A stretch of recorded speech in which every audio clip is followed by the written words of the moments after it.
Have you ever looked into someone's eyes, felt a genuine connection, and seconds later realized you have no idea what their name is? What if I told you this isn't forgetfulness, but a hidden story your mind is trying to tell?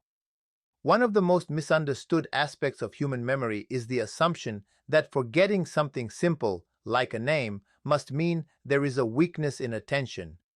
But attention is not a fixed resource that works the same way for everyone. It is selective by nature, constantly choosing what deserves focus and what can be quietly ignored. For people who frequently forget names, the issue is rarely about a lack of attention. Instead, it is about where that attention is being directed in the moment of interaction. When they meet someone new, their mind is not idle or distracted in the traditional sense. It is actively engaged, but in a different dimension. They may be observing facial expressions, analyzing tone of voice, sensing emotional undercurrents, or trying to understand the intentions behind the words being spoken. In that process, the name, often introduced quickly and without emotional weight, simply does not receive the same level of cognitive priority. This selective attention is deeply connected to how certain individuals experience the world. Some people are naturally inclined toward details, labels, and structured information. Others are drawn to patterns, meanings, and emotional signals. When someone belongs to the latter group, their brain instinctively filters out what feels superficial in favor of what feels significant. A name, in its raw form, is just a sequence of sounds. It carries no inherent meaning unless it is attached to a story, an emotion, or a memorable context. So while the person is fully present in the interaction, their attention is being invested in decoding the person rather than memorizing the identifier. They may walk away from the conversation remembering how confident the other person seemed, how their eyes shifted when they spoke, or how the conversation made them feel. But the name, which was never deeply processed, fades almost immediately. There is also a subtle but important distinction between hearing and encoding. Many people assume that if they heard the name clearly, it should naturally be stored in memory, but memory does not work that way. For information to be retained, it must pass through a level of conscious engagement. If the mind is busy forming impressions, evaluating social dynamics, or managing internal dialogue, the name may never be properly encoded in the first place. It is not forgotten later. It was never fully registered to begin with. This explains why someone can ask for a name again moments after hearing it and feel genuine confusion, as if it was never said at all. Their attention was present, but it was occupied elsewhere, prioritizing elements that felt more immediately relevant or meaningful. Another layer to this selective attention lies in the speed of social interactions. Names are often introduced in fleeting moments, sometimes at the very beginning of a conversation when the mind is still adjusting to the social environment. In those first seconds, a person might be managing self-awareness, thinking about how they are being perceived, or preparing what to say next. This internal activity competes directly with the act of remembering the name. As a result, the name becomes background noise, overshadowed by the more pressing task of navigating the interaction itself. The brain, operating efficiently, allocates its limited resources to what feels most urgent, and in many cases, that is not the name. What makes this even more complex is that people who forget names easily are often highly attentive in ways that go unnoticed. They may pick up on subtle cues that others completely miss. They might remember small details about a person's behavior, preferences, or emotional state with surprising accuracy. This suggests that their attention is not lacking, but rather finely tuned to a different frequency. They are not disengaged, they are deeply engaged, just not with the specific detail that society tends to value in these situations. The challenge is not about increasing attention, but about redirecting it, learning how to momentarily shift focus from the abstract and emotional to the concrete and verbal when necessary. When people talk about memory, they often imagine it as a neutral, mechanical system, something that either works well or doesn't. But memory is deeply influenced by emotional states, and one of the most powerful disruptors of recall is emotional overload. This does not always mean intense or dramatic feelings. It can be something much quieter and more constant, like a mind that is already carrying too many thoughts, concerns, or internal dialogues at once.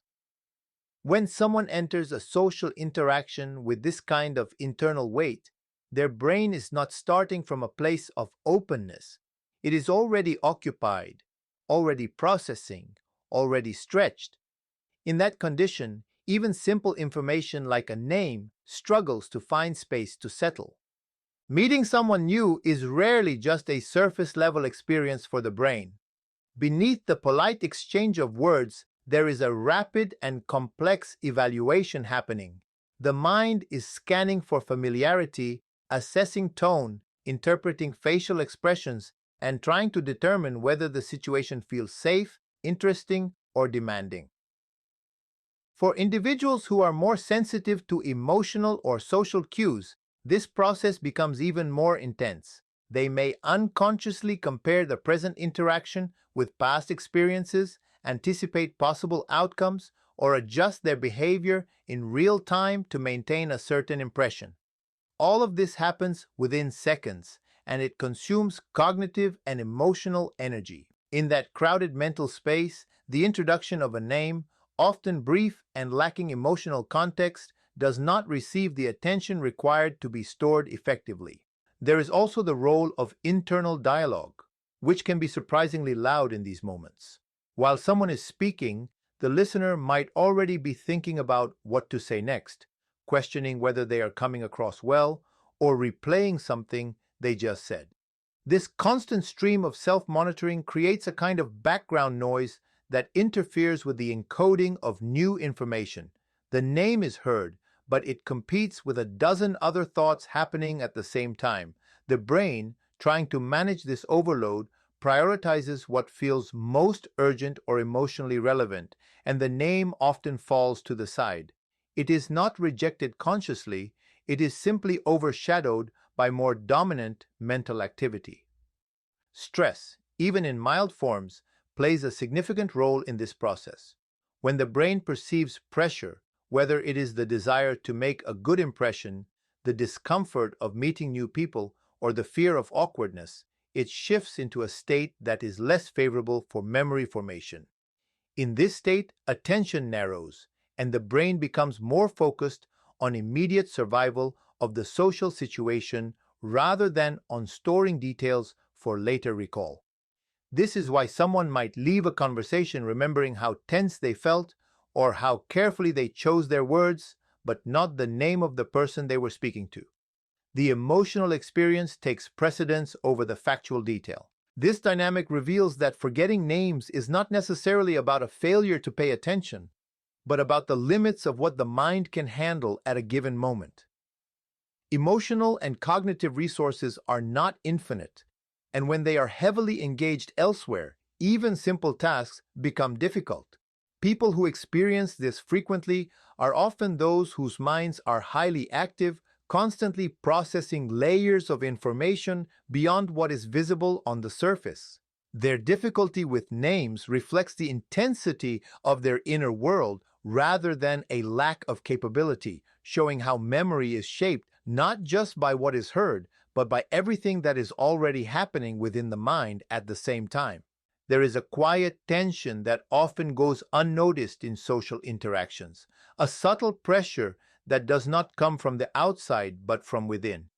It appears in the form of a simple thought: I need to remember this name. At first glance, this seems helpful, even responsible, as if the mind is trying to ensure success. But beneath that intention lies a different effect. The moment this pressure enters, attention begins to tighten. Instead of remaining open and receptive, the mind becomes cautious, controlled, and slightly anxious. This shift changes how information is processed. What should have been a natural moment of listening becomes a performance, and in that performance, memory begins to weaken rather than strengthen. Fear, even in its mildest form, alters the way the brain functions. It does not need to be overwhelming to have an impact. A small concern about making a mistake, about appearing inattentive, or about embarrassing oneself can be enough to disrupt the natural flow of attention. When someone fears forgetting a name, they often place too much importance on the act of remembering it. This creates a kind of internal spotlight, where the name is no longer just another piece of information, but a test to pass. Ironically, this added importance makes the task more fragile. The brain, instead of absorbing the name effortlessly, begins to monitor itself, asking whether it is remembering correctly, whether it will be able to recall it later, whether it has already started to forget. These questions compete with the actual process of encoding the name, dividing attention and reducing clarity. This dynamic can be understood as a loop. The person anticipates the possibility of forgetting, which creates tension. That tension interferes with attention, making it more likely that the name will not be encoded properly. When the name is then forgotten, it reinforces the original fear, confirming the belief that remembering names is difficult or unreliable. Over time, this loop becomes automatic. The moment a new introduction begins, the mind is already preparing for failure, and this expectation subtly shapes the outcome. The individual is not just trying to remember a name, they are trying to avoid the discomfort of forgetting it, and that avoidance becomes the very thing that causes the problem. Another layer of this fear lies in social perception. Names are closely tied to respect and acknowledgement. Remembering someone's name is often seen as a sign of interest, attentiveness, and value, while forgetting it can feel like a sign of indifference. For people who are sensitive to how they are perceived, this adds an extra dimension of pressure. They are not only concerned with their own memory, but also with the impression they leave on others. This concern can become so strong that it overshadows the interaction itself. Instead of being present in the conversation, they are partially focused on managing how they appear, ensuring they do not make a mistake that could be interpreted negatively. This divided focus reduces the brain's ability to store new information effectively. The body also responds to this subtle fear in ways that influence memory. Even a slight increase in tension can affect breathing, posture, and overall mental clarity. The mind becomes more rigid, less flexible, and less capable of forming new associations. Memory, however, thrives on relaxation and openness. It requires a state in which information can flow naturally without resistance or interference. When fear is present, even in a quiet and almost invisible form, it creates resistance. The name is heard, but it does not settle.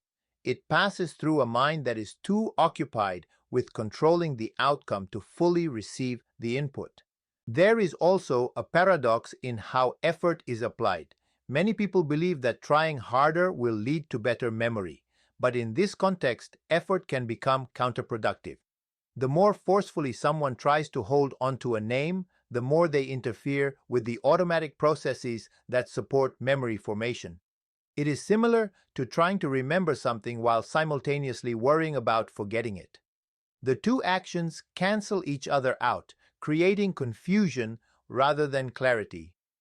The brain is designed to encode information efficiently when it is allowed to operate without excessive control, but when fear introduces constant monitoring, that efficiency is disrupted.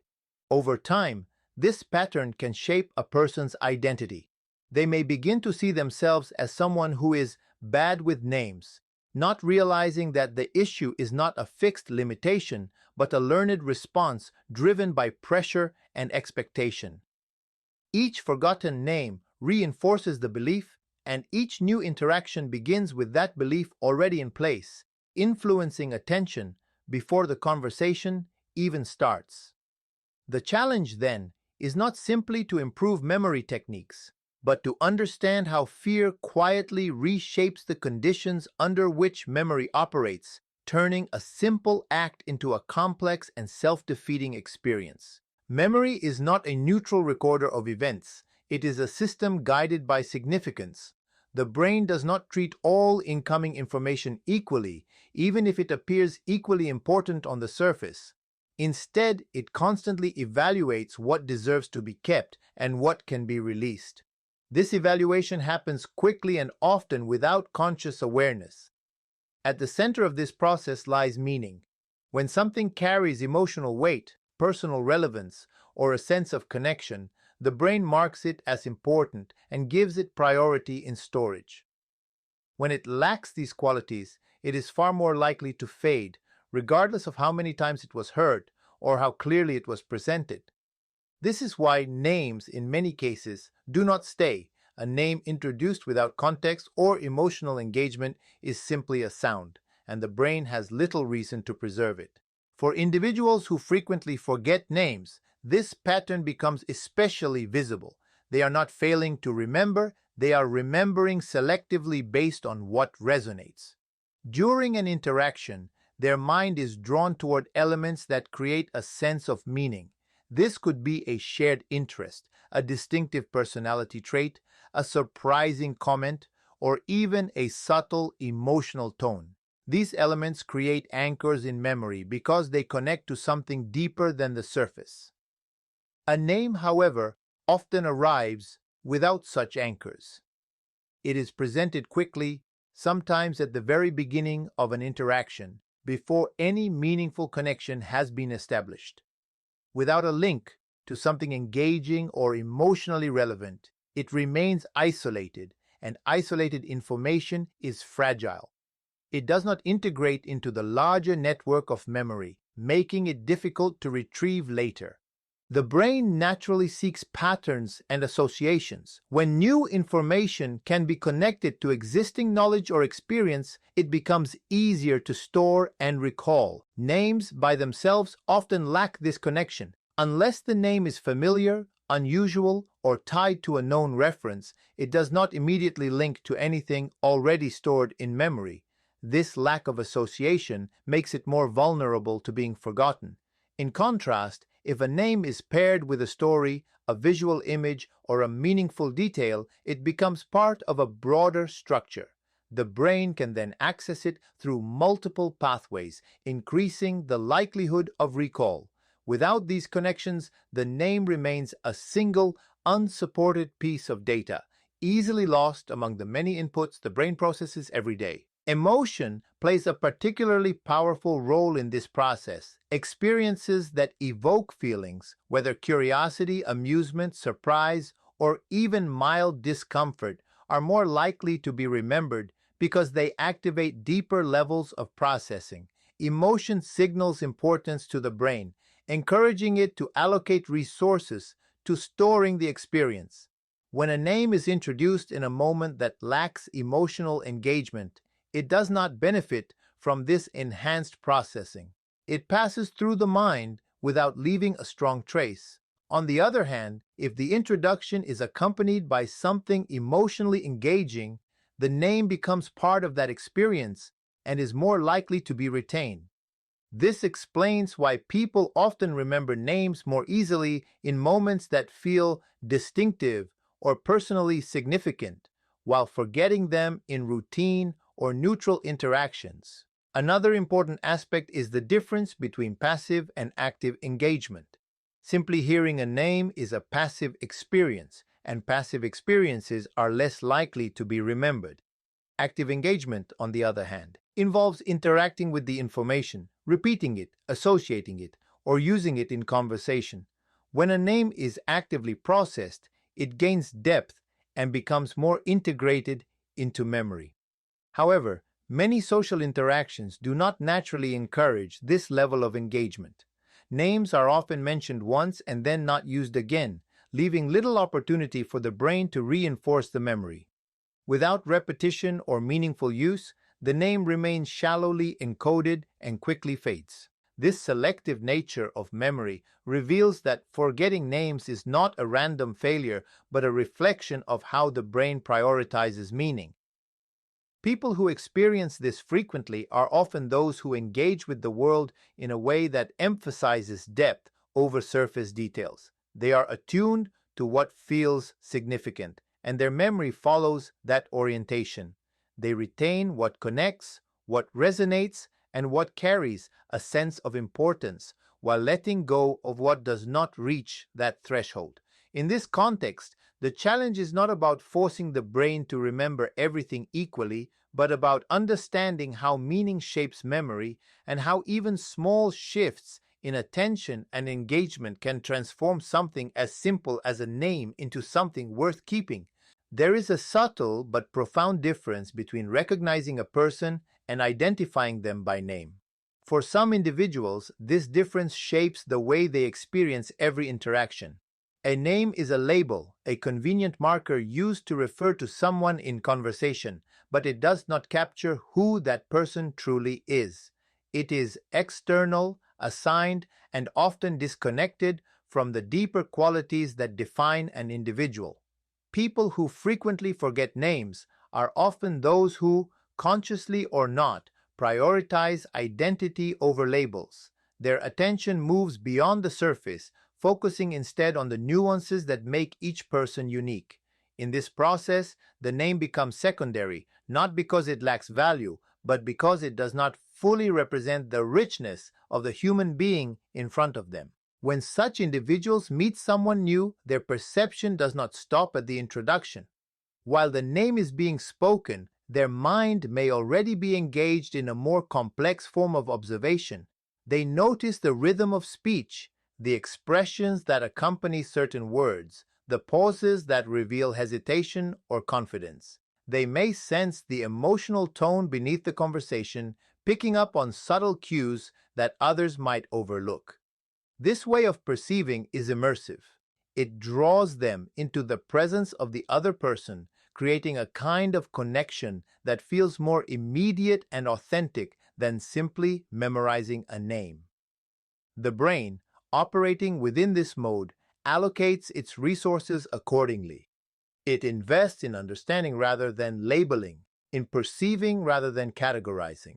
This tendency is often linked to a broader cognitive style that values meaning over structure. Labels, by their nature, simplify complexity. They reduce a person to a single word that can be easily stored and retrieved. While this is useful for communication, it does not satisfy a mind that seeks depth. For someone who is naturally inclined toward exploration and interpretation, a name can feel insufficient. It does not provide insight into character, intention, or experience. As a result, it does not hold the same level of interest or importance. The brain, guided by what feels engaging, may unconsciously deprioritize the name in favor of more informative aspects of the interaction. This is not a deliberate choice, but an automatic response shaped by how attention is directed. There is also an element of how memory organizes information. Some people store memories in a structured, sequential manner where names, dates, and details are clearly defined and easily accessible. Others store memories more holistically, associating people with impressions, emotions, and context rather than discrete identifiers. In this second style, a person might be remembered as the one who spoke passionately about their work, or the one who had a calm and reassuring presence rather than by their name. These descriptions are rich and meaningful, but they do not easily translate into the quick recall of a label. When the need arises to produce a name, the mind must navigate through a web of impressions to find a single word that was never strongly emphasized in the first place. This way of relating to others can create a paradox. On one hand, it allows for deeper and more genuine connections. By focusing on identity rather than labels, individuals can engage with others in a way that feels more attentive and sincere. They are not just recognizing a name, they are responding to a person's presence, their energy, and their individuality. On the other hand, this same approach can lead to practical challenges in social situations where names are expected to be remembered and used. The external world often values quick identification, and forgetting a name can be misinterpreted as a lack of interest or respect, even when the opposite is true. Another layer of this dynamic involves the distinction between internal and external reference points. For those who prioritize identity, the internal experience of the interaction becomes the primary reference. What matters is how the person is perceived and understood from within. The external label, which serves a social function, does not carry the same weight. This can create a disconnect between personal experience and social expectation.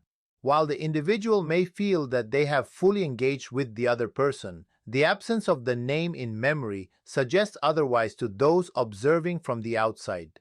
The mismatch is not due to a lack of attention, but to a difference in what is considered meaningful and worth retaining. Over time, this pattern reinforces itself. Each interaction strengthens the habit of focusing on identity over labels, making it more likely that names will continue to be overlooked. The brain becomes more efficient at capturing impressions and less attentive to verbal identifiers. This does not indicate a deficiency, but rather a specialization, a way of processing the world that emphasizes depth, nuance, and authenticity over simplicity and categorization. One of the most common misunderstandings surrounding the habit of forgetting names is the assumption that it reflects carelessness. It is easy to interpret a missed name as a lack of effort, attention, or even respect. However, this interpretation overlooks a deeper and more accurate explanation. The way each mind organizes and processes information is not identical. What appears as forgetfulness on the surface is often a reflection of a distinct cognitive style operating beneath it. Some minds are structured to capture details quickly and store them in clearly defined categories, while others move through information in a more fluid, associative, and intuitive way. Neither approach is inherently better or worse, but they do produce different outcomes in situations where specific types of recall are expected. People who tend to forget names frequently are often those whose thinking patterns are less linear and more abstract. Their attention does not follow a strict sequence of input and storage. Instead, it flows between ideas, impressions, and interpretations. When they encounter new information, they do not simply record it as a fixed detail. They relate it to existing thoughts, reshape it, and sometimes even transform it into something that fits their internal understanding of the world. In this process, concrete identifiers, like names, can lose their prominence. They are not ignored intentionally, but they do not align with the natural way this type of mind prioritizes and organizes information. The brain is not designed to treat all inputs equally. It filters them based on relevance, interest, and compatibility with its existing patterns. This cognitive style often favors big-picture thinking over precise detail. Individuals with this tendency may excel at recognizing patterns, understanding complex ideas, or perceiving connections that others might miss. Their strength lies in synthesis rather than memorization. When they engage in conversation, they are often more focused on the meaning behind the words than on the exact words themselves. They may leave an interaction with a clear understanding of the other person's perspective, values, or emotional state, yet struggle to recall the specific name attached to that experience. This does not indicate a failure of memory, but a difference in how memory is structured and accessed. Another important aspect of this cognitive style is the way information is retrieved. For some people, recall is direct and immediate. A name is stored in a specific location and can be accessed quickly when needed. For others, recall is more associative. Information is not stored as isolated units, but as part of a network of related impressions. To retrieve a name, the mind must navigate through this network, moving from one association to another until it reaches the desired detail. If the name was not strongly connected to other elements during the initial interaction, this pathway becomes difficult to follow, and the name remains out of reach. The person may remember many aspects of the encounter, but still be unable to produce the one piece of information that is expected in that moment. This difference in cognitive style also influences how attention is distributed. Rather than focusing narrowly on specific details, the mind may spread its attention across multiple dimensions of the interaction. It absorbs tone, context, emotion, and meaning simultaneously, creating a rich but diffuse representation of the experience. In such a state, there is less emphasis on capturing discrete pieces of data. The brain is engaged in a broader form of processing that values integration over precision. As a result, details that require focused attention, such as names, may not be encoded with the same strength as the overall impression. It is also worth considering how this cognitive style interacts with habits and expectations. When a person repeatedly experiences difficulty with names, they may begin to anticipate this outcome. This expectation can subtly influence how they approach new interactions, reinforcing the existing pattern. The mind, already inclined to process information in a certain way, becomes even more consistent in that approach. Over time, the habit of prioritizing abstract and meaningful elements over concrete identifiers becomes more deeply ingrained. This does not mean it cannot be adjusted, but it does explain why the pattern feels persistent and resistant to simple solutions. Understanding this perspective shifts the focus from judgment to awareness. Instead of viewing the tendency to forget names as a flaw that needs to be corrected, it can be seen as an expression of how the mind naturally operates. It highlights the diversity of cognitive processes and the different ways in which people engage with the world around them. While social norms may place a high value on remembering names, this is only one aspect of interaction, and it does not fully capture the complexity of attention, perception, and memory that unfolds in every human encounter.